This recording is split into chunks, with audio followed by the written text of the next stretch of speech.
Primero me gustaría, ¿cómo me puedes explicar qué realmente es un chamán? Un chamán es una persona, una figura física, pero también espiritual, que sirve como un enlace entre dos mundos, que están coexistiendo en la realidad aunque no los veamos. Un mundo espiritual, un mundo verdadero, un mundo de creación y un mundo de manifestación y de forma. Y el chamán es la persona que puede ir y venir entre los mundos, invitando a ese mundo espiritual y superior a entrar en contacto con este mundo, trayendo las energías y las fuerzas que lleven en él para que se manifiesten aquí y acompañando al proceso de evolución de este mundo material a partir de un camino espiritual que lleve a las personas a despertar y a mirar a ese otro mundo. Sí, es una especie de puente entre lo espiritual y Así lo es, material. entre un mundo espiritual y un mundo material, que en realidad están más mezclados de lo que creemos y que luego no están tan separados como lo pensamos, porque en el chamanismo no se tiene una concepción del mundo espiritual como algo ajeno al mundo material. No son mundos peleados, son mundos complementarios. Y muchas veces en el mundo material se está reflejando el mundo espiritual en lo profundo, pero no lo sabemos ver. Y muchas veces un mundo espiritual que no es fuerte termina apareciendo y siendo un mundo material. Un mundo espiritual que no es fuerte Claro, termina siendo un mundo... algunas veces las personas confunden el mundo espiritual con las religiones, por ejemplo. Ajá. Y el mundo espiritual va más allá del proceso ritual de una religión. Entonces a veces un mundo espiritual que no es fuerte se va yendo poco a poco deformando hasta convertirse en un mundo material. Y al volverse un mundo material con una pinta espiritual, deja de ser en realidad un mundo espiritual. Sí, vamos, como gran parte de las religiones de Yo este mundo. yo respeto a todas, pero sí, algunas han ido por ahí. Sí, sí. Aunque no quiere decir que los adeptos a esa religión Claro, sean incluso mucho más espirituales que la así propia es, religión. ni que todas las religiones no sean espirituales, hay religiones profundamente conectadas con el espíritu. Sí, sí, sí, sí.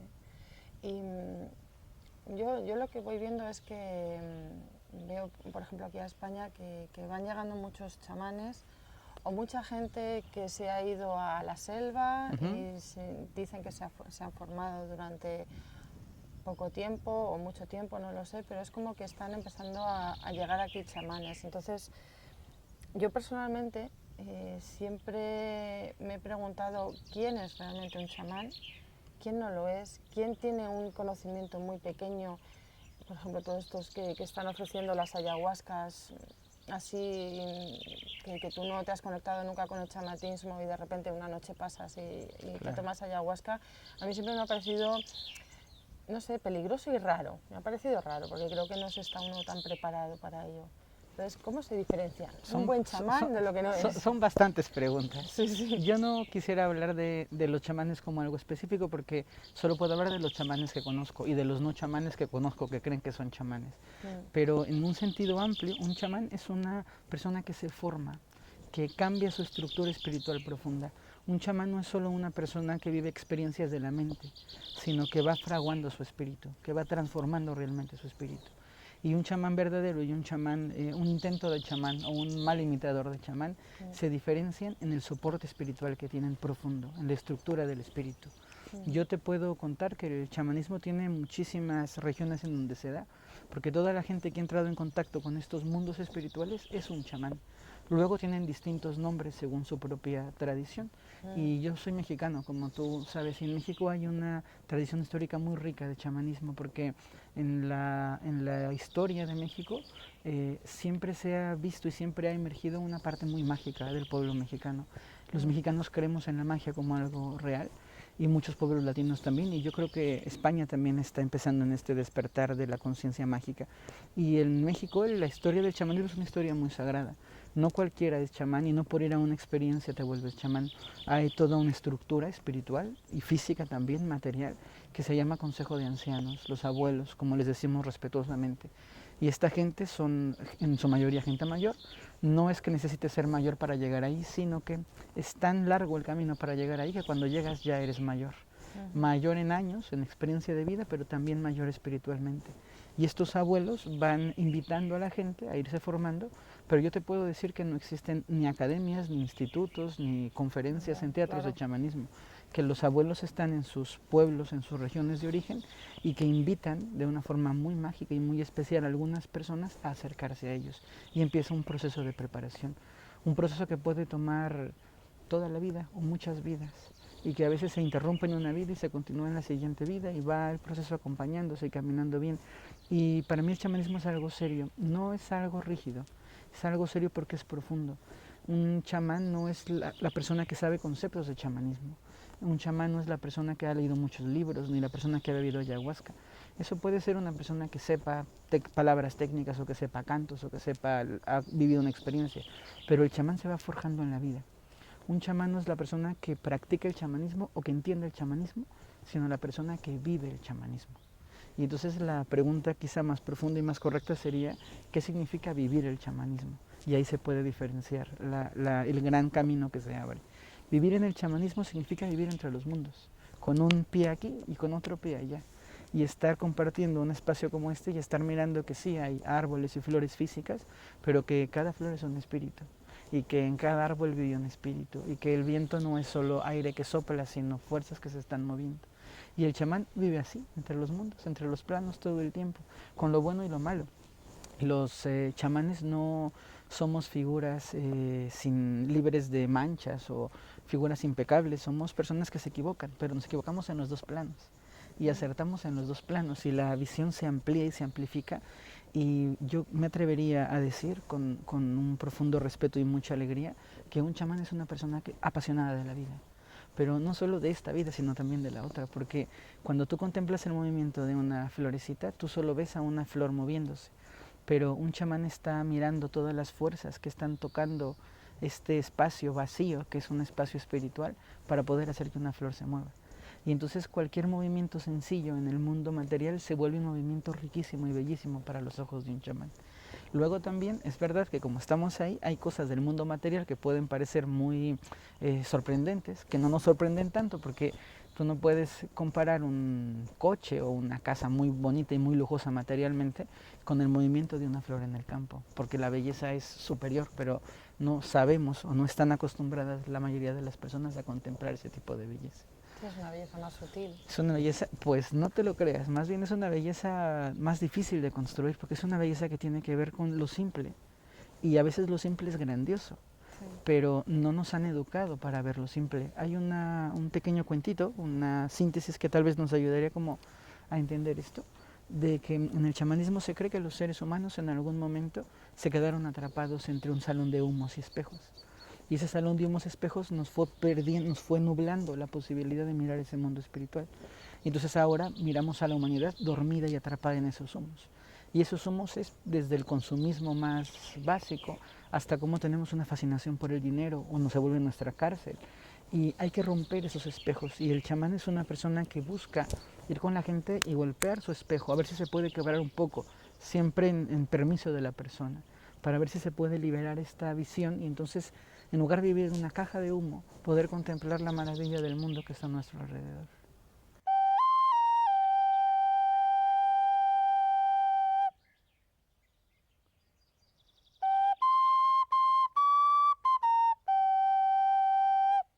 Estos chamanes que están viniendo a España, que muchos son españoles, que te están invitando a una ayahuasca una noche, esa sensación que yo tengo de, ¿eso está bien o cómo lo ves? Yo lo veo muy mal, lo veo fatal. En el chamanismo real, las sustancias que se consumen, que es válido ocupar a veces ayahuasca, en México ocupamos honguitos alucinógenos y una plantita sagrada que se llama peyote.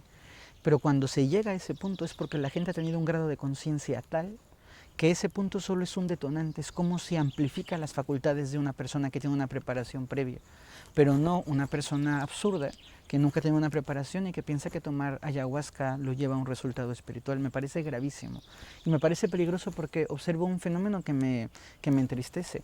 Hay mucha gente que se vuelve drogadicto espiritual y eso no es el camino espiritual. Yo te puedo decir, yo tengo 11 años, 12 años voy a cumplir enseñando chamanismo.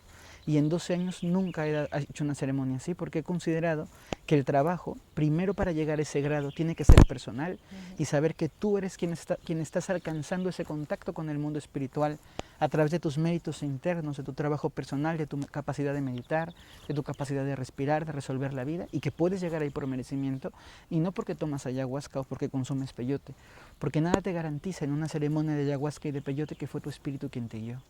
tal vez fue solo un fármaco más, un fármaco natural, pero un fármaco. Y un fármaco que te hace una experiencia alterada, que no te va a nutrir lo que te nutriría si tuvieras la preparación previa. Y ocurre una postura muy, muy triste. Empieza a mirarse el chamanismo como esto, como gente que reparte ayahuasca y peyote. Y me parece que tenemos que limpiar esa visión del chamanismo, porque el chamán no anda repartiendo ayahuasca y peyote. Un chamán es profundamente cuidadoso y cauteloso de lo que se entrega, porque tanto la ayahuasca, que es más sudamericana, como el peyote y los hongos, que son más en México, son plantas sagradas. Y esas plantas no son plantas que se cultivan y se cosechan como cualquier otra planta. Tienen todo un proceso, se entregan al trabajo espiritual. Cuando tú tomas un peyote, por lo menos así me ha tocado hacerlo a mí, yo he hecho ceremonias de peyote, ceremonias muy puntuales y muy trabajadas de meses de ayuno, que mira que yo soy bastante tragón, y para consumir peyote he tenido que ayunar y he tenido que prepararme, Porque no está depurar muy el bueno, cuerpo. ¿no? Pues sabe un poco fuerte, sabe como una naranja pasada un poco, tiene un sabor cítrico un poco duro, pero lo que te quiero compartir es que ha sido todo un proceso interno de preparación para poder llegar ahí. Y cuando se recoge el peyote hay todo un canto, hay toda una ceremonia, no es como que los cultivas y luego los recoges y los vas dando por el mundo. Y también es en el ayahuasca. Tengo compañeros de camino, chamanes peruanos, que hacen una selección profunda de la ayahuasca. Entonces, estos pseudo chamanes o esta gente que tiene este grado de conciencia que lo concibe así, creo que puede ser equivocada. También tengo que ser respetuoso y decirte que probablemente el que esté equivocado en todo sea yo y que el camino correcto sea repartir la ayahuasca al mundo. No me parece que sea lo más natural, pero podría ser el otro lado. Cada uno con su sentir, ¿no? Cierto, pero ahí tienes tú misma la respuesta. Tú me has dicho, ¿cómo sé cuál es el correcto? Claro, claro. Y A mí es que me gustaría y saber elegir. esta es una pregunta del corazón, yo creo que de toda la gente. Primero creo que el correcto es el que sea correcto para tu corazón. Que si en tu corazón se abre cuando una experiencia es buena para nosotros, cuando llega la persona adecuada para acompañarnos en la vida, cuando las mujeres están listas para ser madres, cuando los hombres estamos dispuestos a emprender un nuevo camino, el corazón se abre como una flor. Y ese corazón abierto es la mejor respuesta para decir sí es el camino. Pero luego cuando el corazón se nubla, se turba, se cierra, se oprime o duda, entonces eso es algo interno que nos está hablando. Ojo aquí, que el conflicto de esto no es que el corazón se abra o se cierre, sino que la mayoría de la gente no sabe sentirlo. Y la gente no sabe si tiene el corazón abierto o cerrado, entonces tiene que haber todo un proceso interno para mirar cómo se siente ese contacto con el corazón y para de ahí poder elegir si el corazón se abre o se cierra y poder definirlo. Y cuando lo tienes claro, cuando alguien aparece en tu vida para regalarte un bien, para ayudarte a caminar, a evolucionar, a progresar, tu corazón se abre siempre. Da igual si es un chamán, si es un monje budista, si es un terapeuta más convencional, si es un libro, el corazón se abre porque el corazón es una de las grandes bocas a través de las cuales nos habla el Espíritu.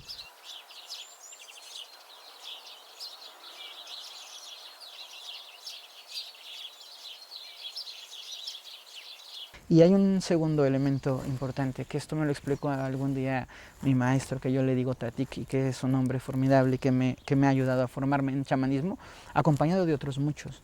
Porque en el chamanismo mexicano vamos aprendiendo de diferentes chamanes de diferentes partes de la república, del país, y vas aprendiendo y vas enriqueciendo técnicas de sanación que se en otros sitios distintos al cual tú te estás formando. Aprendes la filosofía profunda de los pueblos, y es muy rico, pero no se aprende en un viajecito de 2 semanas y no se aprende en un curso intensivo de fin de semana, se aprende en la vida. A mí me ha tocado, yo no he nacido campesino, yo he nacido en una familia de clase media-baja, pero me ha tocado estar trabajando el campo con ellos. Y hasta en el campo trabajando con ellos te enseñan. Y un día mi maestro, yo estaba hablando con él y le decía, es que estoy furioso porque hay un hombre en México, también se da muchísimo, que se siente chamán y que habla con toda la, entre comillas, con todo el poder y con toda la dignidad de un chamán, y a mí me enfurecía. Y entonces le pregunté al maestro, ¿pero por qué no hacemos algo? ¿Por qué permitimos que este hombre usurpe el grado? Y él me decía, no te preocupes, que hay maestros tontos para la gente tonta.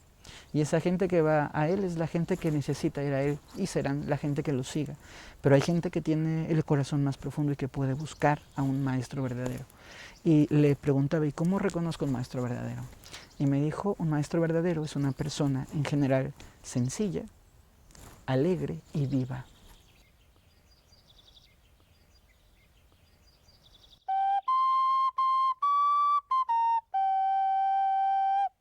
En esta sociedad sí piensan que el hábito hace el monje. Tienes razón, el hábito es el monje, pero el hábito de la vida. Sí, sí. El mirarlo cómo habla, cómo se conduce, cómo actúa. A eso me lo voy a apuntar, lo ¿Sabes? voy a poner en Wackix. No, el no, hábito sí hace al monje, sí, pero el hábito de la del vida. hacer, Sí, no sí, el hábito del ponerte una túnica.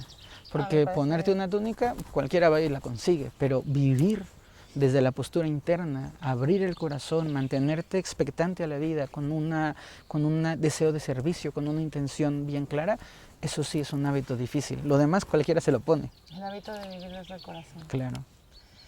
¿Y tú qué tipo de chamán eres? Esa pregunta es muy ambigua.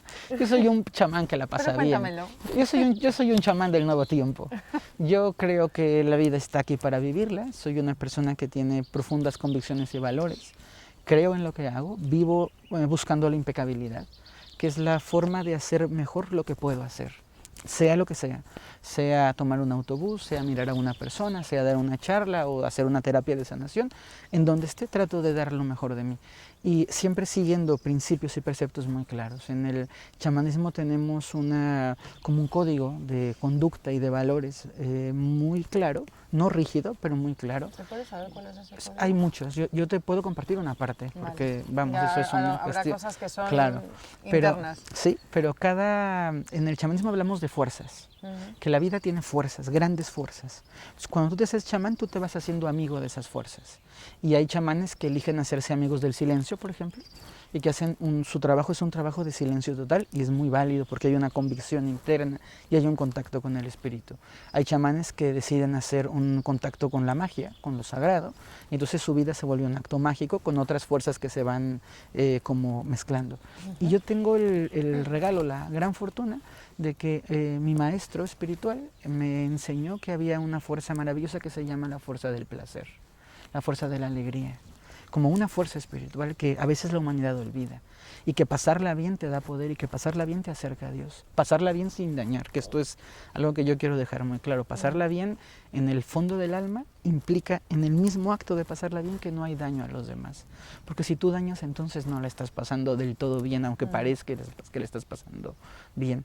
Y entonces yo estoy muy sustentado por dos fuerzas, la magia, lo sagrado, lo místico, lo espiritual en todo.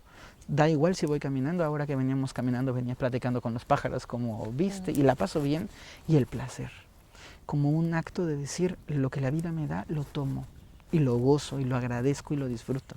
Si me da un gran banquete, mejor. Si me da un banquete sencillo en una buena compañía, lo gozo igual. Si me manda al mar, vivo el mar y me tiro al mar. Si me manda a la montaña, me pongo chamarra y voy a la montaña. Por algo te he conocido. Lo tengo clarísimo. Pero es un camino del placer y de la magia. Y ya hablando más, como más en el trabajo chamánico, más en las ceremonias, se habla muchísimo en el chamanismo acerca del respeto a todo. No somos seres superiores. Es curioso que los seres más humildes que yo conozco son los seres más poderosos. Los grandes chamanes, la gente que es capaz de mover el viento, de abrir el cielo, yo he visto hacer a los chamanes proezas que ni siquiera quisiera a veces contar porque la gente piensa que es demasiado, pero son proezas formidables. Y he visto a esos hombres caminar con cuidado entre un movimiento de hormigas para no matar a ninguna. He visto a esos hombres que tienen una fuerza y una carga impactante, recogiendo las setas, los hongos, con una suavidad que parece que están acariciando la tierra. Y eso es porque ellos dicen que el mundo es un mundo para respetarse. Todos tenemos derecho de estar aquí. Y todos es todos, reino animal, vegetal, los insectos y hasta la gente que no nos cae bien entra en este mundo de respeto total. Hay un lugar. Entonces el respeto es una parte del trabajo esencial. El segundo punto del trabajo es la serenidad. Uno tiene que aprender a bailar un poco con la vida, que además a mí me gusta mucho bailar. Y siempre que voy leyendo la vida pienso que es como un baile. ¿Y qué vas a bailar? Pues lo que el día te toca. Si el día te toca música más festiva, pues más festiva. Si el día te toca música más contemplativa, pues más contemplativa. Pero hay que aprender a bailar con la vida. Si un día como ahora veo la situación económica y política del mundo, es un día duro, pues bailemos con la dureza, pero bailemos desde la alegría con la dureza. Y si hay buenos días, buenos tiempos, a disfrutarlos y a pegar de brincos, porque hay que aprender a vivir el mundo. Y el tercer elemento que completa estos 3 regalos, que se llaman los 3 regalos del mono, que es un glifo del conocimiento sagrado maya, el tercer regalo de esta que encierra esto es la belleza. El tratar de dotar al trabajo y a la vida de belleza, no solo de la material. Si una persona puede hablar, puede buscar hablar en un tono que sea bello. Si una persona puede caminar de una forma bella. Y el principio de la belleza es un principio de lo femenino. Es uno de los grandes regalos que nos entrega el mundo femenino, no las mujeres, hablo de la energía femenina. Sí. Y la belleza complementa de una forma muy linda la vida. Sin belleza, el espíritu estaría triste. El espíritu se alegra con la belleza, le gusta la belleza.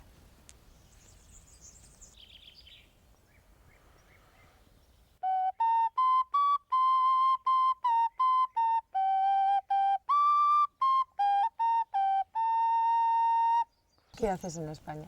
Yo empecé viniendo a España porque ese es el origen. Siempre hay una semilla que determina el árbol que va a florecer. Y esa semilla en el chamanismo se llama intención.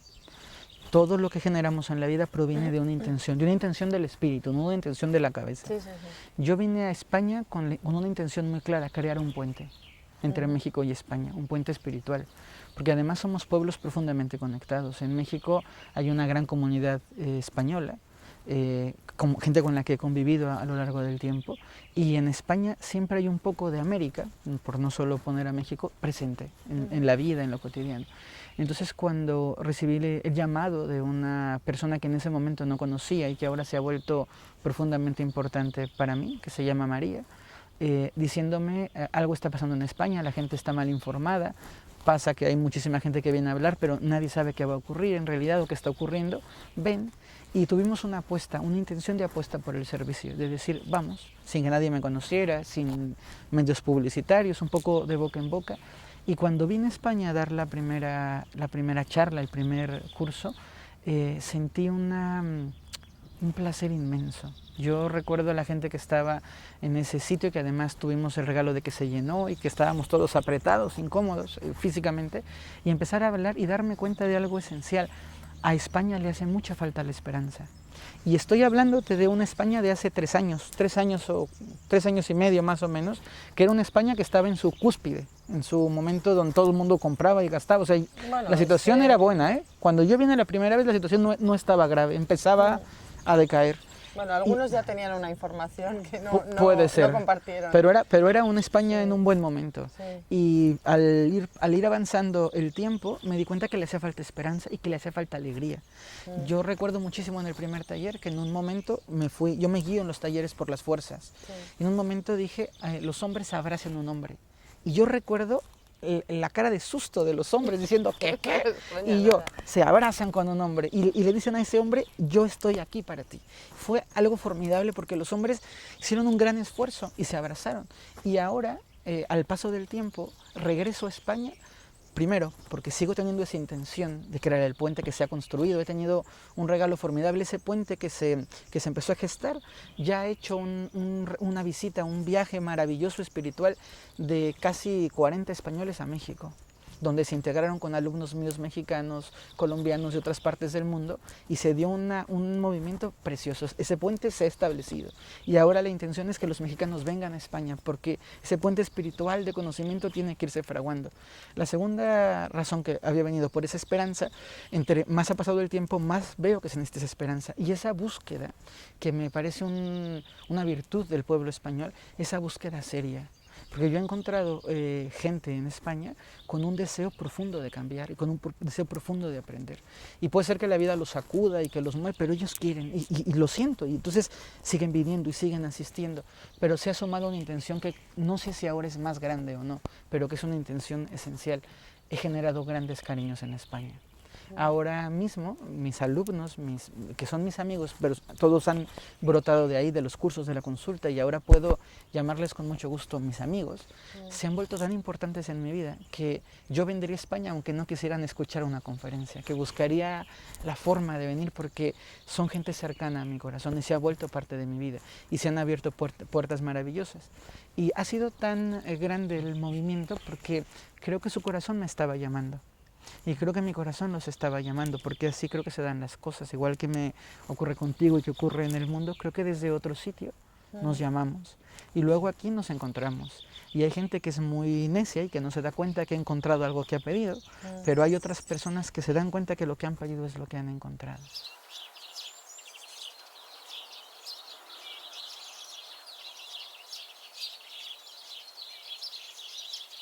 Una espiritualidad útil para la vida. Claro, yo creo que la espiritualidad en la montaña nevada, allá en el cielo, puede ser muy valiosa, pero no aporta mucho a la vida. Y yo creo que la espiritualidad que transforma, la que trasciende, es la que puedes tener tú como madre, la que puede tener el hombre como empleado de gobierno, es la espiritualidad que puede tenerse para hablar con los hijos. Esa espiritualidad del día a día es la espiritualidad que transforma el alma y es la espiritualidad de este tiempo.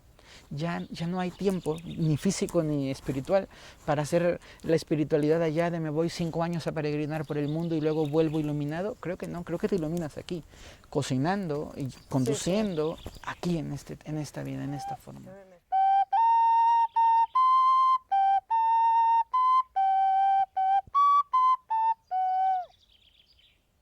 Te quiero compartir que se ha hecho un trabajo espiritual con España hace unos meses maravilloso. Invitamos a muchísimos españoles. Se hizo toda una ceremonia chamánica. Yo hago ceremonias. Siempre que he venido he hecho ceremonias. Y las ceremonias tienen que ver con conjurar a las fuerzas, con reacomodar desde el espíritu. Y la última ceremonia que se hizo, que fue preciosa, fue hablar con las fuerzas de España. Y decirle a las fuerzas de España, ayuden. España no va a salir adelante, ni España, ni México, ni Colombia, ni Venezuela, ni ningún país va a salir adelante solo por sus políticos o solo por su pueblo. Va a salir adelante en la suma del pueblo con sus fuerzas. El ser humano tiene que regresar arriba, tiene que mirar arriba y decir a eso superior, como le llamen, Dios, gran espíritu, energía, da igual el término, por favor ayúdanos, te necesitamos.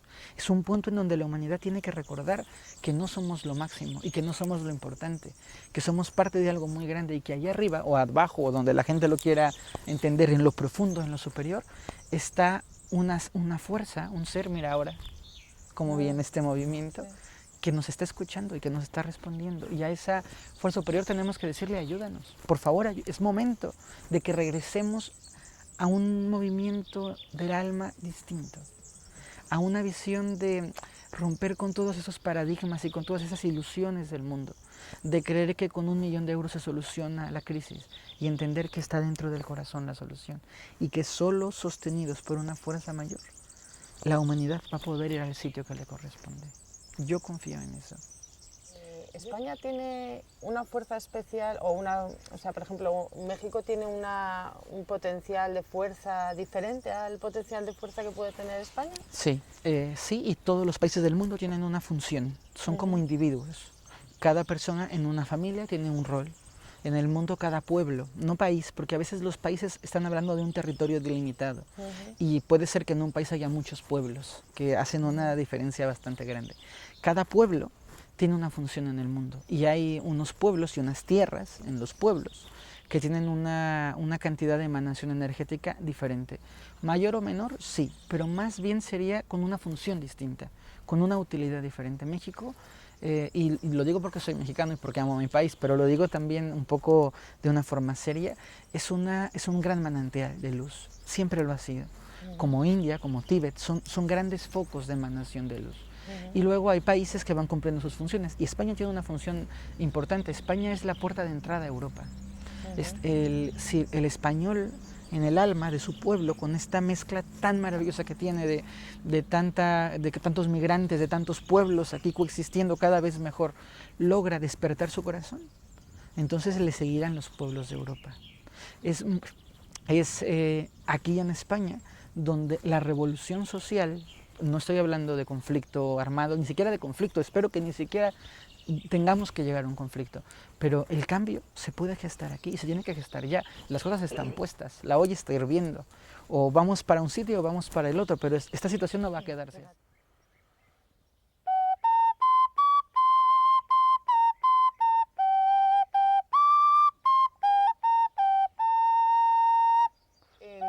¿Cuándo empezaste el camino de hacerte chamán?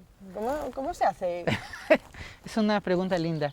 Yo he empezado un camino espiritual desde hace muchos tiempos. Este no es mi primer tiempo caminando con el espíritu, ni el tuyo, ni el de la mayoría de las personas. Y antes de contarte cómo empecé el camino del chamanismo, tendría que hablarte un poco de cómo es que entré en este mundo espiritual. Y más bien sería cómo es que me di cuenta que ya estaba dentro. Porque en realidad yo no tengo conciencia de cómo entré. Desde que soy pequeño he tenido una percepción del mundo diferente. Yo no veo las cosas físicamente como las percibe la mayoría de la gente. Siempre he percibido más colores, y más movimientos y más presencias de lo que a simple vista las personas ven. Y por muchos, muchos años yo creí que eso era normal. Uno cuando es pequeñito nunca piensa que ve el mundo distinto a los demás, piensa que todos ven el mundo igual. Y me tomó años entender que yo veía cosas que los demás no veían. Me costó regaños, me costó terapias psicológicas, muchísimas, años de terapia psicológica, con la intención de los psicólogos de convencerme de, de que lo que yo veía no era real, que yo me lo imaginaba. No. Y al final he terminado después de un proceso de 20 años casi en este ir y venir, porque me lo he cuestionado. Hay gente que me ha cuestionado si soy esquizofrénico, he tenido pruebas psicológicas para saber si soy esquizofrénico, y al final he decidido que si estoy loco, quiero seguir loco, porque lo que veo es maravilloso. Y también si lo que veo es un invento de mi mente imaginativa, que no lo es, pero si fuera, si este invento le hace bien a la gente, yo quiero seguir viendo como veo. Eso ya no me genera un conflicto. Entonces en este camino, desde que soy pequeñito, de ir viendo el mundo diferente, yo me hice cuestionamientos profundos de la vida desde muy, muy chiquito. Tengo que contarte que yo nací siendo católico, con una abuela maravillosa que me crió espiritualmente, enfocado al catolicismo, que mis deseos de mi primera infancia fueron ser seminarista. Yo quería ser sacerdote, es más, quería ser papa. Yo soñaba con poder ayudar desde ahí a una transformación. Mi papá me lo quitó a golpes. Mi deseo de sacerdote y de papa, con 3 golpizas, quedaron disueltos. Y ahora lo agradezco, porque esta vida es mucho más divertida, creo, acá. Y entonces, en este camino de búsqueda, yo desde pequeñito empecé a dar sesiones de consulta. Ayudaba a la gente mirando cómo estaban sus enfermedades, mirando su corazón, hablando con espíritus, hablando con ángeles, viendo cosas. Lo hacía sin ninguna intención profesional. De hecho, estudié algo distinto. Una parte de mi rebeldía humana siempre se resistió, siempre luchó contra la idea del camino espiritual.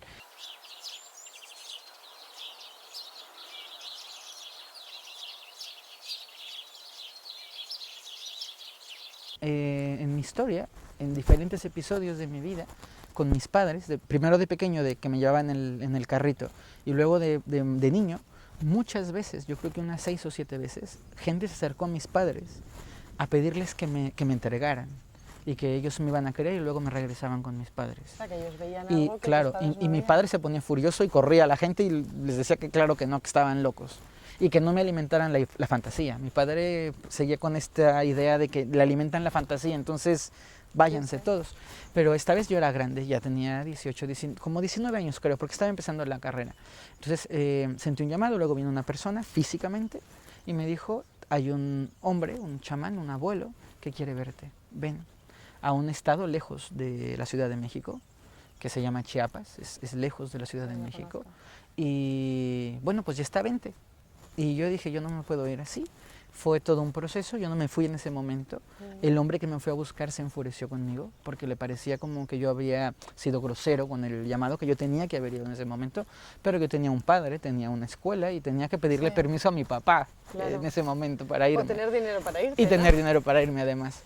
Y cuando le dije, claro que mi padre me dijo que no. Pero yo era un poco más grande, entonces conseguí unas vacaciones y me fui. Y allí empezó mi camino espiritual chamánico.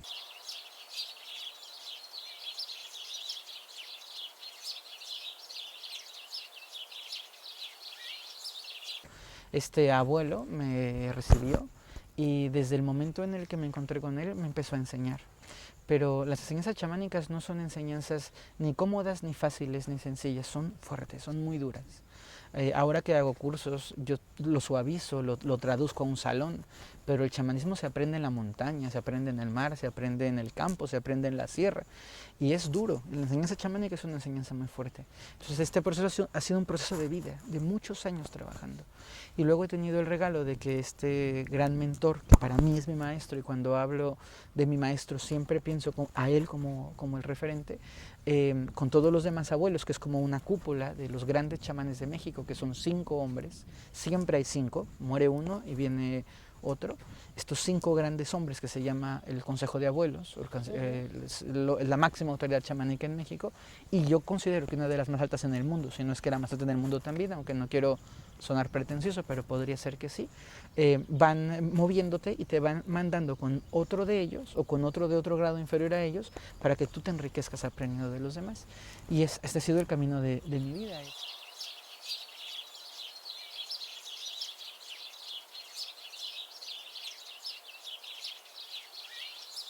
No todos los chamanes estamos al mismo nivel.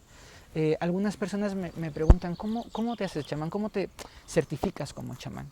Y bueno, la primera respuesta es, no existe un colegio ni un diploma, yo no tengo un título que diga, no hay un curso online de chamanismo, ¿no? Pero hay una cosa que sustenta el chamanismo y es la tradición a la cual perteneces. Hay tradiciones que le inventó un señor y luego tiene 45 discípulos, y la tradición tiene 4 minutos que se inventó y ya tiene discípulos. Y hay tradiciones que tienen miles de años. Hay tradiciones, la tradición chamánica mexicana del Consejo de Abuelos tiene 3.500 años. Entonces, el hecho de decir, yo, mira, hablo de eso y sientes la diferencia. Hay momentos que la brisa... Mira, es que estoy hablando de cosas de poder. Esa tradición que te apoya y que te dice, tú eres hijo de este linaje, tiene un peso mucho más profundo que una tradición que se inventó hace 10 años o 5 años o online, me puedes comprender, porque te acompañan todas las fuerzas y toda la historia, todo el pasado ancestral que va entregándose de chamán en chamán. Y la forma en la que se entrega ese pasado ancestral es a través de unos objetos que se llaman objetos de poder, que son instrumentos, pueden ser instrumentos musicales, pueden ser objetos muy raros que no parecen tener una razón de ser, pueden ser instrumentos mágicos que no son tuyos, solo se te van compartiendo de la tradición, y cuando tú formas a otro chamán, tú los sigues compartiendo y siempre se mantienen en la tradición, se mantienen vivos. Y cada objeto de poder tiene el conocimiento, la sabiduría y un poco del alma y del espíritu de todos los chamanes que los han poseído. Entonces vas teniendo como esa experiencia, ese regalo de vida, esa magia, ese toche. Toche es una palabra que ocupamos mucho para decir como la magia, el toque mágico de los otros chamanes, y tú los vas detentando en el objeto de poder, sabiendo que no son tuyos. Y que en el momento en el que tú partes, tú tienes que hacerte cargo de que alguien más de la tradición los conserve, y si no, los devuelves para que alguien más lo pueda tener después. Ahí también, como estás hablando de objetos de poder, me he recordado del curso que vas a hacer ahora, que es Trabajando el Animal de Poder. Sí. O sea, sé que no me vas a contar el curso ahora, que prometo ir, pero cada uno tenemos un animal de poder en nuestro interior. En potencia. En potencia. Sí, nosotros somos como una entidad física con una parte espiritual y muchos cuerpos, esta historia. Pero tenemos muchos seres alrededor, velando por nosotros, en diferentes dimensiones, en diferentes niveles, en diferentes formas. La mayoría de la gente tiene conciencia, o hay un despertar de la conciencia acerca de los ángeles y de la importante presencia que son los ángeles en nuestra vida, que es un ser que está acompañándote desde otro plano y viene a este plano y va contigo caminando. Pero así como tenemos un ángel, hay otras personas que creen en los guías espirituales. Los guías espirituales son presencias que ganas por mérito. Te ve un guía espiritual trabajando, te ve con una cierta intención y dice, bueno, yo te acompaño a que crezcas tu intención. Y los guías espirituales no vienen a cualquier persona, porque si una persona está tirada en su casa leyendo el periódico y esa es su vida, no tiene mayor intención, no tiene razón de ser que un guía espiritual venga con la persona. ¿Me puedes comprender? Sí. El animal de poder se parece al guía espiritual. El animal de poder acude a un llamado de la persona para cumplir un fin. La energía en el universo no se mueve porque sí, tiene razones profundas. Pueden ser razones simples, pueden ser las cosas más sencillas de la vida por las que se mueve el universo, pero nunca porque sí. Entonces, cuando un animal de poder va o despierta en una persona, es porque la persona tiene una razón de ser, tiene un propósito. Y ese propósito puede ser despertar al animal de poder. Entonces, todos tenemos en potencia el animal de poder, mas no todos lo tenemos despierto. Y sería tan sencillo como decir, tengo una habilidad, soy un gran pintor, pero nunca he probado pintar. Entonces, ¿de qué me sirve ser un gran pintor si nunca he probado pintar? De nada. ¿Y cómo puedo descubrir que soy un gran pintor si nunca he decidido pintar? No lo puedo descubrir. Llamar al animal de poder significa enriquecer nuestra alma. Significa poder tomar algo que está allá para que venga aquí y nos pueda sostener y acompañar en la vida, con funciones muy precisas, porque el animal de poder no es un ángel y no es un guía espiritual, es un animal de poder que dota al alma o al espíritu de quien lo llama, cuando se genera la conexión, de la conciencia colectiva de los animales de su género.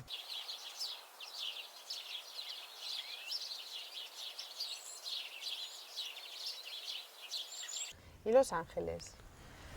Y los ángeles son energías que yo quiero un montón, porque son mis primeros amigos espirituales. Cuando viví momentos difíciles de muy pequeñito, siempre me refugié en ellos y siempre tuve el regalo de su presencia para consolarme en momentos muy duros. Entonces, siempre que hablo de ellos, algo muy profundo en mí se mueve por gratitud, porque son seres que ahí están, que son verdaderamente incondicionales. Y a veces me apena un poco que los seres humanos seamos tan inconscientes de ellos y seamos tan ingratos con ellos. Cuando un ángel, cualquier persona que lo pudiera mirar y que pudiera darse cuenta de con cuánto amor nos acompañan, se tiraría de gratitud, porque van ahí. Si estás en un buen momento, en un mal momento, si eres una persona delincuente o si eres un vagabundo o si eres un empresario, tu ángel va contigo, no importa lo que seas. Si te caes, si sufres, si la has pasado mal, si estás en el paro o no, tu ángel está contigo y está siempre para ayudarte. Entonces los ángeles son estas figuras maravillosas que además, tengo que decirlo, no tienen riesgo, porque un ángel ha brotado directamente de Dios. Entonces no hay forma de que un ángel te dé un mal consejo, de que un ángel te lleve por un mal camino. No hay ángeles malos, no hay ángeles peligrosos. Todos los ángeles son una emanación de amor de Dios personal para cada uno.